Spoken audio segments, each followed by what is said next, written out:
34亿建的鸟巢要拆了吗？每天维护费20万是赚还是赔呢？这可不是一笔简单的经济账，它藏着中国的骄傲，也是藏着几代人的回忆。当年申奥时呢，不少人拿希腊雅典举例，160亿建的奥运场馆，赛后36个主场馆呢关了34个，杂草丛生。那么平昌冬奥会8亿建的体育馆，只用5次就拆。那么里约奥运会后呢，场馆成了杂草乐园。东京奥运亏了50亿，这些例子让大家担心，中国会不会也会背上奥运包袱呢？可是咱们呀，偏要建一座不一样的场馆。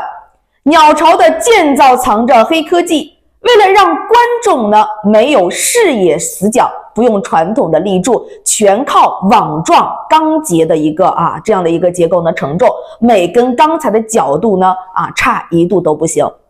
40万工人人工搭了5年，用的钢材是自主研发的高强度的低合金钢，厚度呢达110毫米，比普通的钢材贵3倍。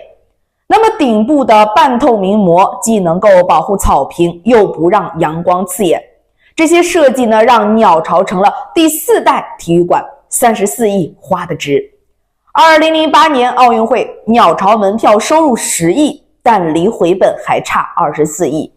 现在呢，它成了北京的流量王，门票40到50块，每年呢接待几百万游客，承接呢5月天、周杰伦的演唱会。那么场场呢爆满，还有足球赛、田径赛，这些收入加起来，虽然每年盈利微乎其微，但比起闲置的场馆已经强太多了。